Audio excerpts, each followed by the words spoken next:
Pelo sinal da Santa Cruz, livrai-nos Deus nosso Senhor dos nossos inimigos. Em nome do Pai, e do Filho, e do Espírito Santo.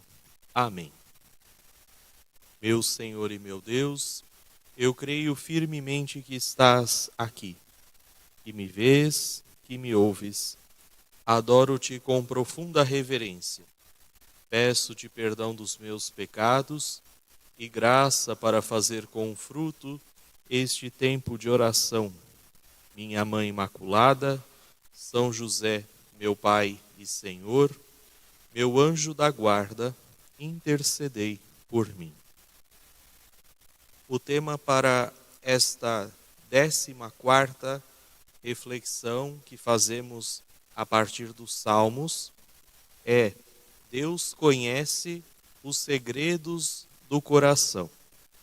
E faremos esta meditação a partir do versículo 22 do Salmo 44 e também de alguns versículos do Salmo 138.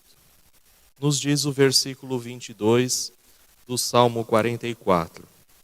Deus conhece os segredos do coração. E o Salmo 138.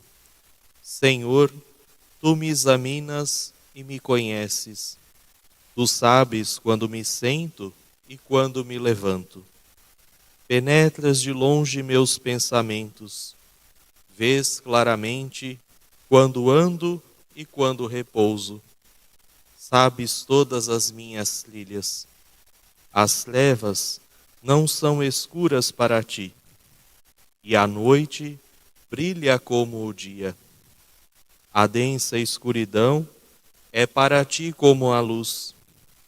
Examina-me, ó Deus, e conhece meu coração. Quando o profeta Samuel se dirige à casa de Jessé, para que ali pudesse ser escolhido e ser ungido o rei de Israel, ele não prestou atenção a nenhum dos filhos mais velhos de Jessé, aqueles filhos que o pai se gabava de suas qualidades. Mas ele derramou a unção de Deus, foi eleito como rei de Israel, aquele que era o seu filho menor, o pastor Davi, aquele que foi escolhido de Deus. E por isso nos diz o primeiro livro de Samuel, no capítulo 16, versículo 7, que o homem vê a aparência, mas Deus vê o coração. Não são as nossas aparências exteriores que interessam a Deus, mas só há valor diante de Deus aquilo que verdadeiramente está no nosso coração. Deus vê o nosso coração e é isto que é colocado como peso na balança diante de Deus.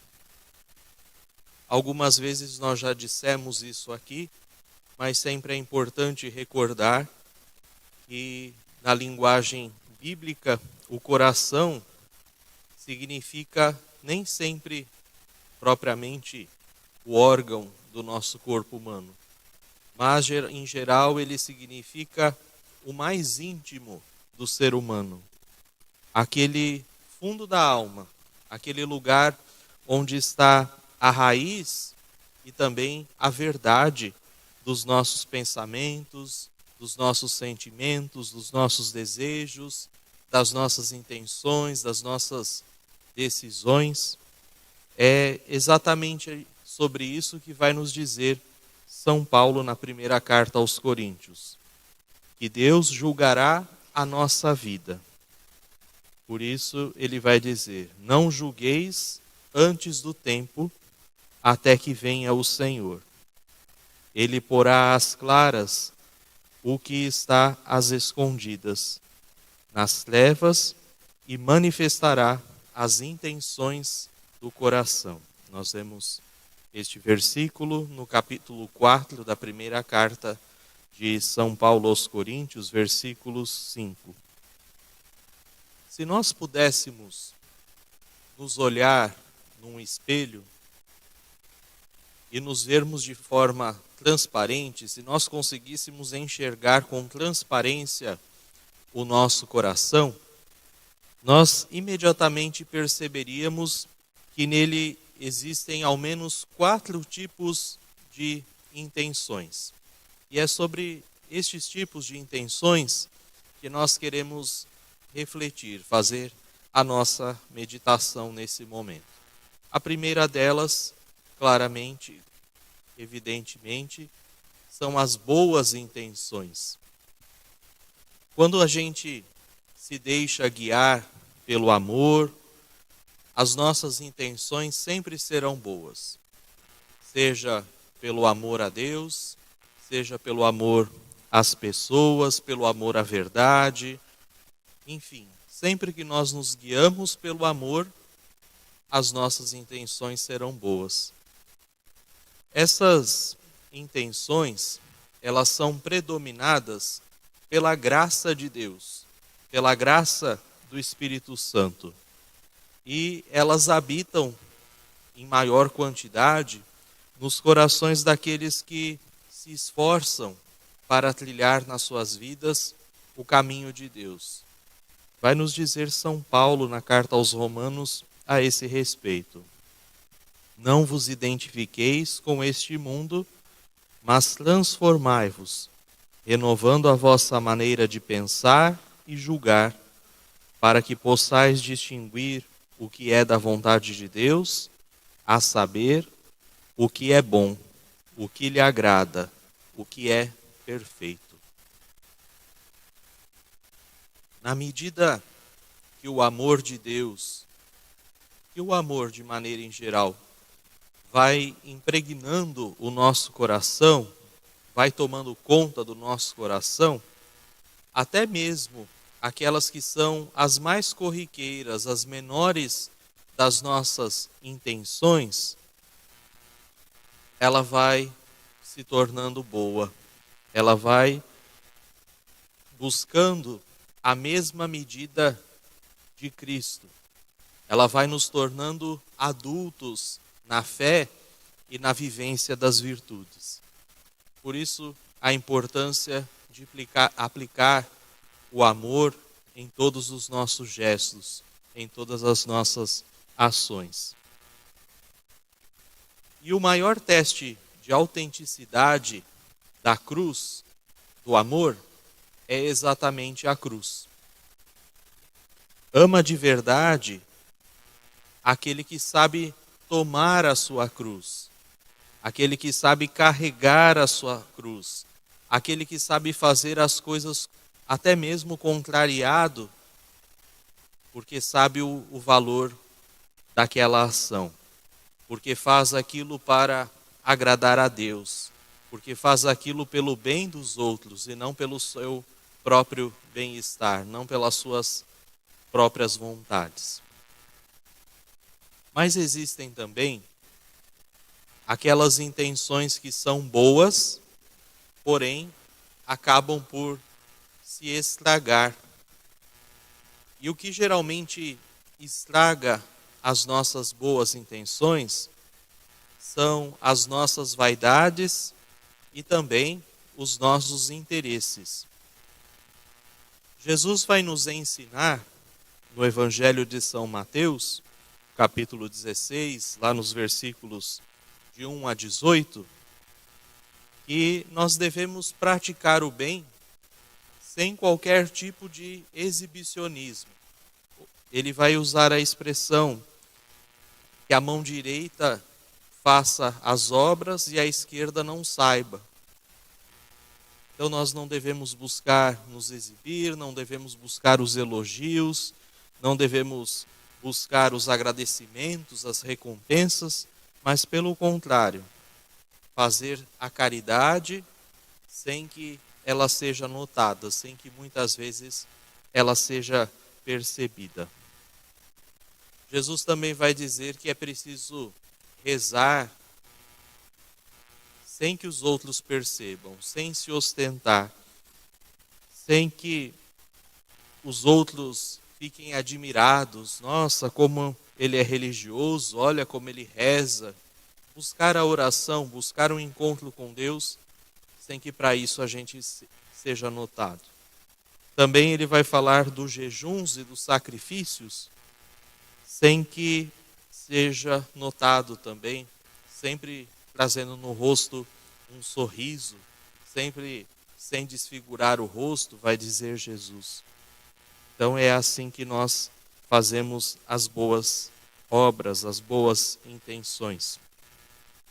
Da mesma forma, nós também devemos evitar fazer fora de casa aquelas virtudes, praticar aquelas virtudes de aparência.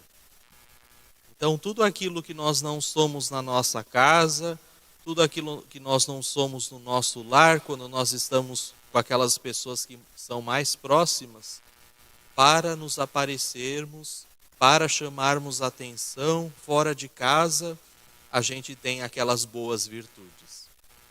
Mas quando nós chegamos às nossas casas, nós nos transformamos. A gente não pode buscar fazer o bem, ter boas intenções, simplesmente para conquistar uma boa impressão social, com a finalidade de crescer na estima das outras pessoas, obter vantagens, aqueles elogios que a gente costuma ver. Nossa, como ele é bom, como ele é amável, como ele é responsável. Olha que exemplo de cristão essa pessoa. Nós devemos fugir deste tipo de elogio, porque ele fere as nossas boas intenções. Ele transforma as nossas boas intenções em intenções ineficientes. A gente está acostumado a dizer, diz o ditado popular, que de boas intenções o inferno está cheio. Mas na verdade não são das boas intenções que ele está cheio, mas dessas boas intenções que nós deixamos perder pela nossa vaidade, pelo nosso ego, pelo nosso desejo de chamar a atenção, de nos promovermos. É isso que faz com que as nossas boas intenções se percam.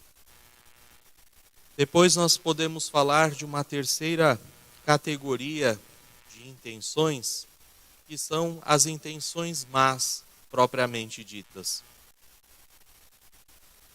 É muito evidente que não são as boas intenções que nós trazemos no nosso oração que vão fazer com que a gente seja capaz, por exemplo, de humilhar uma outra pessoa, de fazer com que a nossa vontade, o nosso desejo prevaleça sobre os outros, de fazer com que as outras pessoas sejam enganadas, prejudicadas, que nós nos vinguemos.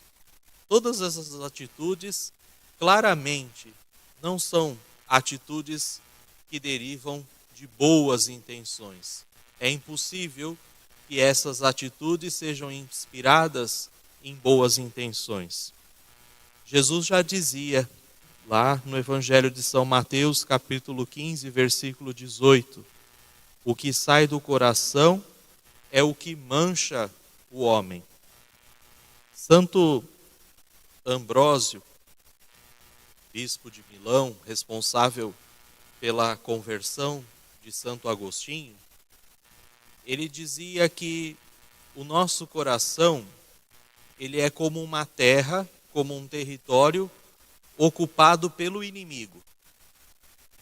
E nós devemos, através da nossa luta diária, através dos nossos atos de fé, através da nossa bondade, combater esse inimigo, para que cada vez mais esse território do nosso coração ele possa ser ocupado pelo reino de Deus. Reino de paz, reino de verdade, reino de amor. Então essa deve ser a nossa luta constante, fazer com que o mal que habita no nosso coração, fazer com que as nossas más intenções percam cada vez mais o espaço para o bem, para as boas intenções. Mas para isso é preciso que a gente enfrente com coragem aqueles falsos reis, aqueles falsos ídolos que nós colocamos no nosso coração. São aquelas más inclinações, aqueles maus desejos que geralmente nos dominam. Aqueles maus desejos que nos tiram do caminho de Deus, que nos tiram do caminho de bem. Então, quando nós agimos com orgulho, quando nós agimos com egoísmo, com inveja, quando nós temos raiva, quando nós desprezamos, quando nós odiamos, todos estes são sentimentos que brotam no nosso coração e que nós devemos combater, se nós queremos nos livrar das más intenções. E para que nós saiamos vitoriosos dessa batalha que nós travamos contra as más inclinações, nós dependemos de algo muito importante, que é a humildade, que é o nosso arrependimento sincero diante dos nossos erros, das nossas falhas, que é a necessidade de buscarmos constantemente o sacramento da reconciliação, começando principalmente pelos nossos pecados interiores, aquelas coisas que ninguém está vendo, mas que estão no nosso coração e por isso nos fazem agir com maldade. Então, aqueles maus pensamentos, aqueles maus desejos, aqueles juízos que nós fazemos temerários das pessoas, como nós gostamos de julgar os outros simplesmente por aquilo que a gente vê, aquelas raivas que nós vamos acumulando ao longo da nossa vida e cada vez vão fazendo mais mal para nós mesmos. Quem se prejudica com a raiva não é a pessoa a qual nós temos raiva, mas somos nós mesmos. Nós vamos nos envenenando com a nossa raiva. E fazendo esse caminho de conversão, de humildade, de reconhecimento das nossas limitações, das nossas falhas, nós poderemos assim abrir a nossa alma, abrir o nosso coração às luzes do Evangelho. Poderemos abrir o nosso coração ao amor de Deus, ao exemplo de Jesus, que nos fará trilhar caminhos retos, caminhos de boa intenção. E por fim, o quarto tipo de intenção, talvez sejam as piores. São as intenções ausentes. Muitas pessoas vivem hoje sem ideais concretos para a sua vida. Como a gente vai dizer, essas pessoas elas vão tocando o barco da sua vida, elas vão levando, deixando que a vida as leve, elas vão caindo na rotina, simplesmente ficam inertes diante das situações da vida. Como essas pessoas elas não têm grandes intenções, como essas pessoas não têm boas intenções que as estimulem, elas não buscam metas concretas para transformar a sua vida. Elas não buscam ação de crescimento. Elas não crescem no amor, elas não crescem nas virtudes. E isso faz com que as intenções que muitas vezes são más, de más elas vão a pior. Elas vão piorando a situação. E como é que a gente identifica uma pessoa sem essas intenções, uma pessoa de intenções ausentes? São aquelas pessoas que conseguem, digamos, estragar o convívio familiar. Elas tornam a vida familiar uma coisa tediosa, uma coisa vazia, uma coisa monótona, uma coisa sem sentimentos. São pessoas que conseguem estragar o trabalho que realizam, fazendo com que aquele trabalho caia na mediocridade. Aquela coisa de fazer só o necessário, nunca buscar ir além, nunca buscar crescer, nunca buscar servir aos outros através do trabalho. A gente faz um trabalho medíocre, mediano, aquilo que é necessário para nos manter na nossa colocação. E tem também aqueles que são capazes de estragar a sua fé. São pessoas que se limitam a cumprir o básico, a cumprir o necessário para viver bem a fé. São aquelas pessoas que vivem uma fé de obrigação, frequentam a missa porque são obrigadas, rezam porque são obrigadas, olham a fé como um cumprimento de obrigações e por isso ao mesmo tempo cumprem as obrigações e têm direitos diante de Deus. Então são pessoas que estragam a sua fé. A sua vida espiritual vai definhando, vai declinando. E elas são incapazes de crescer, incapazes de encontrar novos horizontes. Essas coisas, elas são capazes de empobrecer o nosso coração e elas também vão deprimir a nossa alma. A grave doença, se nós podemos chamar assim, da falta de amor, ela vai confirmar aquilo que já nos dizia São Paulo na primeira carta aos Coríntios, capítulo 13, versículo 2. Se não tivesse amor, eu nada seria. Se nós percebemos em nós alguns desses sintomas, pelo amor de Deus, é preciso que urgentemente a gente busque reagir, que a gente busque sair, que a gente busque acordar, sair desse marasmo que nós estamos vivendo.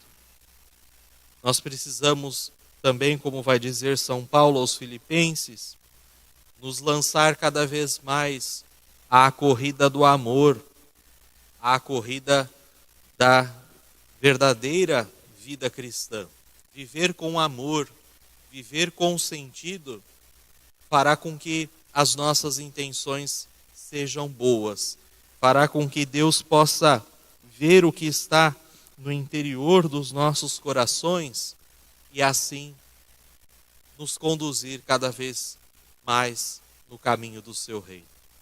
Peçamos a Deus cada vez mais esta graça de termos um coração reto, de termos um coração aberto ao amor de Deus, aberto ao amor às pessoas, que a nossa vida não seja uma vida marcada pelo interesse, pelos prestígios, pelas vantagens, mas que a gente possa se aproximar dos nossos irmãos com verdadeiro amor, com verdadeiro respeito, com verdadeira caridade, sabendo que na vida tudo concorre para o bem daqueles que amam a Deus.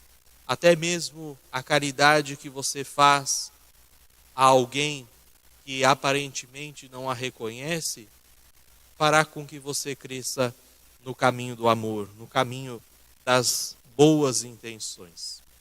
Que o Senhor nos ajude, hoje e sempre. Amém.